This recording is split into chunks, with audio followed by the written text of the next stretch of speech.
Assalamualaikum warahmatullahi wabarakatuh. Salam sejahtera buat kita semua. Salam Om Swastiastu, nama budaya, salam kebajikan.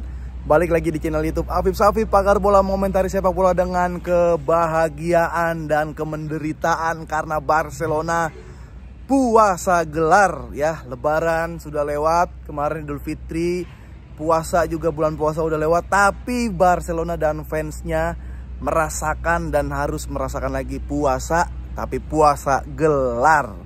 Ya, gua akan meruntutkan, memaparkan kekalahan Barcelona, kesalahan-kesalahan Barcelona yang sejauh ini bikin Barcelona gitu-gitu aja, bikin Barcelona nggak jadi juara. Walaupun sebenarnya memang ada kesempatan, tapi semua kesempatan yang ada mampu dimaksimalkan dengan gagal oleh Xavi Hernandez beserta anak asuhnya. Sekali lagi gue mau mengatakan bahwa kalau gue terlalu vokal menyerang Xavi, gue agak ngerem dikit porsi menyerang Xavi karena pemain-pemainnya juga busuk menurut gue ya. Dan sorry baru upload karena gue perjalanan ke Jogja mau nonton, ada ini Rans dan berhadapan dengan PSIS ya Semarang. Jadi di bis gue nggak bisa bikin video, sekarang baru ada waktu yang pas buat bikin video teman-teman. Oke, terima kasih yang like, komen, dan subscribe channel YouTube gue. Semoga semua dalam keadaan sehat walafiat. Nah, laga ini kalau gue bilang adalah laga final. Final apa buat Xavi Hernandez dan seluruh punggawa Barcelona.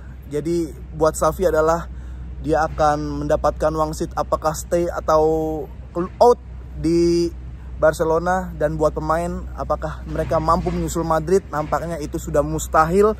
Dan apapun yang terjadi, Madrid layak untuk juara karena sejauh ini secara perform, secara keharmonisan, secara dinamika, drama-drama yang terjadi, untuk kali ini Real Madrid pas dan pantas buat juara terlepas dari pertandingan apapun ya. Karena tagline dari La Liga adalah is not a football, is a La Liga. Is not a football, is a La Liga. Kita harus terima La Liga dengan segala apapun yang terjadi. Kalau gue jujur, sebenarnya gue pengen kayak keluar-keluar protes tentang keputusan-keputusan wasit, tapi ya as a not a football, as a La Liga. Kalau mau diruntutin, ya ini sebelum konteksnya, sebelum taktikal dan masalah yang terjadi Barcelona ya. Camavinga itu last man standing, orang paling terakhir yang sama seperti Araujo menjatuhkan Barcola. Kartu merah dan Camavinga tidak menerima kartu merah.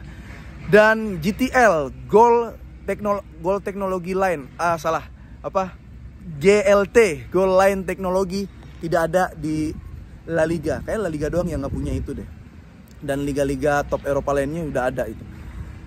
Lunin kalau gue bilang itu adalah seperti kasus pembunuhan tapi dia menutupi CCTV karena hanya ada satu angle dari sisi kiri belakang Real Madrid dari Lunin itu nggak dapat arah yang sebenarnya. Sementara dari sisi belakang Lunin menutupi bola tersebut. Jadi kalau ada angle-angle lain itu masih bisa didiskusikan harusnya, tapi ya udahlah, as not a football, is a La Liga. Ya, yang terjadi dari penalti yang diterima oleh Real Madrid, Lucas Vazquez banyak ya, Wan-Bissaka melakukan itu dengan Chalobah, itu penalti. Ini masih bias, gua emang nggak bisa jawab apapun.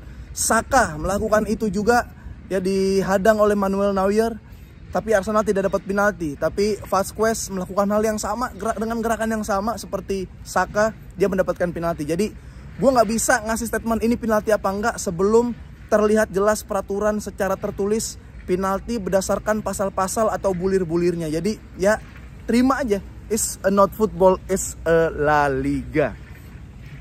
Terlepas dari itu, gue selalu mengatakan kalau Madrid memang layak juara ya. Karena apa? Secara perform, secara konsisten.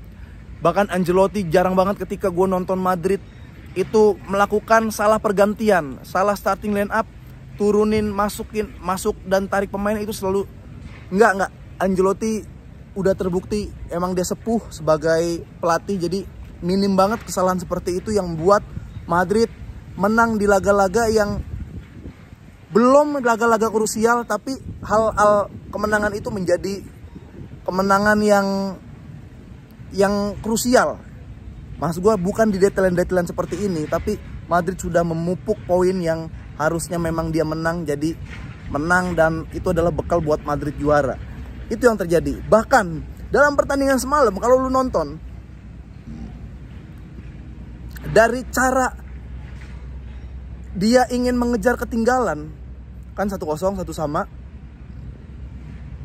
2-1, Madrid, Ancelotti itu cuma memasukkan beberapa, Brahim Diaz masuk, sebelah kirinya itu siapa? Franz Hernandez ya, Franz masuk ya. Itu mau attack tuh. Dia mau nyerang. Xavi belum melakukan pergantian apa-apa, tapi setelah 2-2 ya, Joselu masuk. Jadi gini, Ancelotti tahu gimana cara mengejar ketinggalan.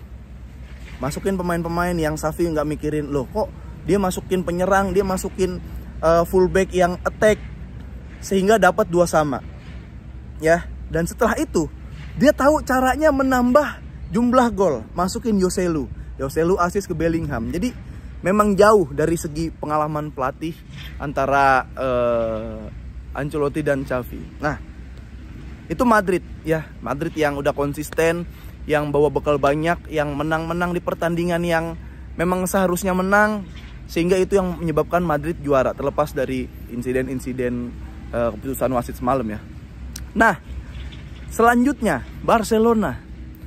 Gua tuh selalu yang mengkhawatirkan adalah ketika line up yang dipasang. Gini, gua jujur, gua lebih sedih Barcelona nggak dapat gelar sekarang ketimbang saat eranya Des, Mingueza, Umtiti, Lenglet dibantai 8-2. Kayak ya udah, itu emang tim busuk, itu tim pantas buat dibantai gitu loh.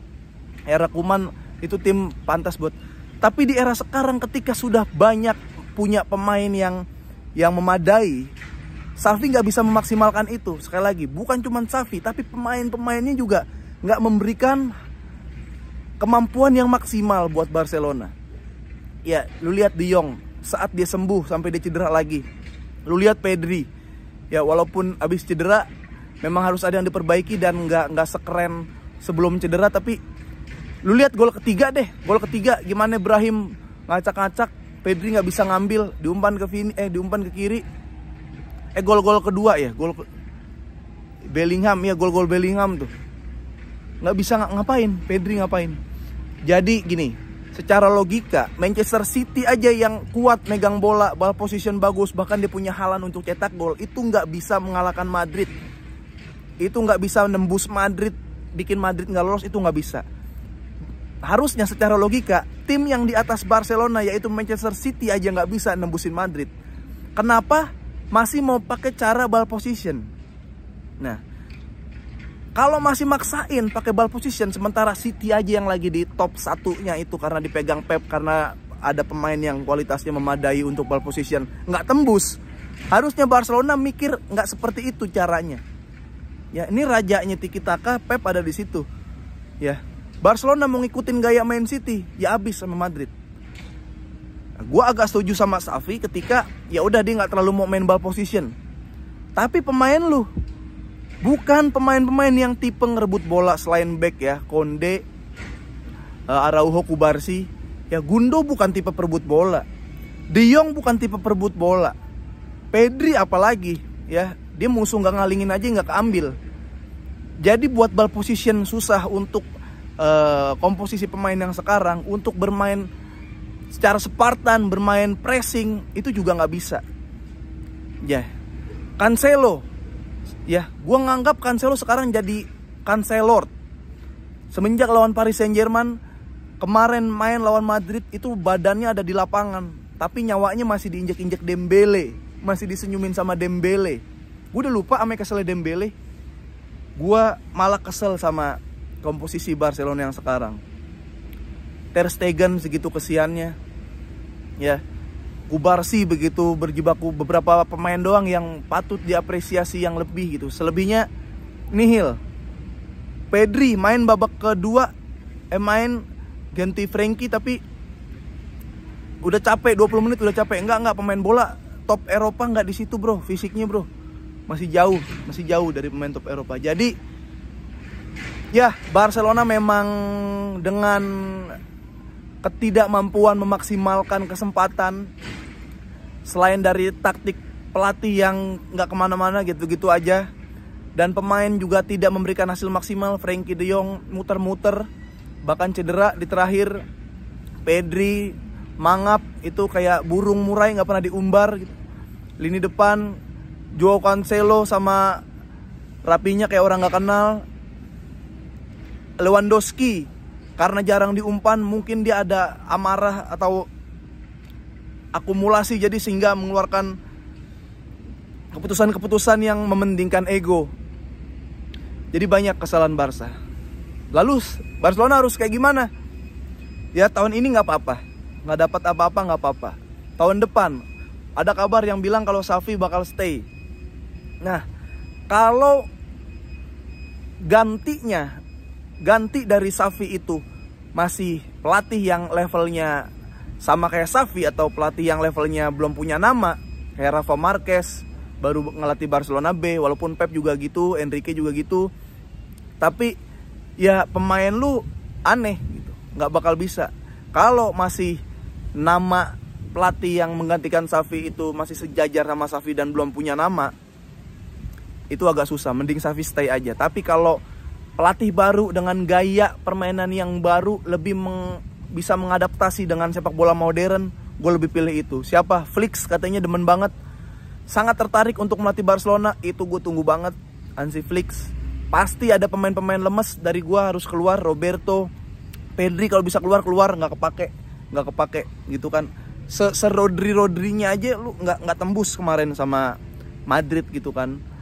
Selihai-lihainya Foden aja babak leg kedua nggak, Foden Bernardo nggak tembus, yang kecil tapi masih punya tenaga. Apalagi Pedri yang kecil tapi lemes. Sorry Pedri, sorry to say, gue tidak pengen ngelihat Pedri dari Barcelona. Frenkie de Jong ya kan akhirnya cedera lagi, kemarin ditawar MU, ditawar Munchen, ditawar Paris, hingga dia udah nggak tertarik lagi. Nyesel nggak iniin Barcelona nggak lepas, silakan keluar. Sergi Roberto, terima kasih dedikasinya untuk La Masia dan Barcelona, tapi mohon maaf lu bisa pergi ke Arab, silakan. Pemain-pemain lelet, Oriol Romeu nggak bisa ya, pemain lelet selain Busquets gue nggak ada yang demen selain Busquets dan Rodri aja masih tangguh gitu. Jadi dari gua, Barcelona memang pantas tidak mendapatkan juara karena kebodohannya sendiri, karena ketidakmampuannya memaksimalkan kesempatan. Dan Xavi seperti apa? Kalau pelatih yang diusung adalah pelatih yang kapasitas kualitasnya sama seperti Xavi atau belum ada nama, mending Xavi stay. Tapi kalau emang lu mau ngerombak, datengin pelatih yang udah ada nama, pelatih Jerman sekalian, biar digeber fisik. Ya Alonso juga biar keluar, biar pemain-pemain yang lemes out, ya kita mengadaptasi program atau mengadaptasi sepak bola baru. Jadi gitu aja. Real Madrid layak menang, layak menang gue nggak tahu, layak juara. Real Madrid layak juara as not a football, as a La Liga. Kita harus terima kegembiraan, sukacita atau kebahagiaan nonton La Liga, atau bahkan kekecewaan nonton La Liga. Jadi ya itulah La Liga. Dia bilang bukan football. Oke? Gitu aja dulu. Sampai ketemu lagi di konten Pakar Bola, Momentari Sepak Bola dengan kebahagiaan lagi. Sehat selalu. Jangan lupa like, comment, dan subscribe. Sampai ketemu lagi. Dadah.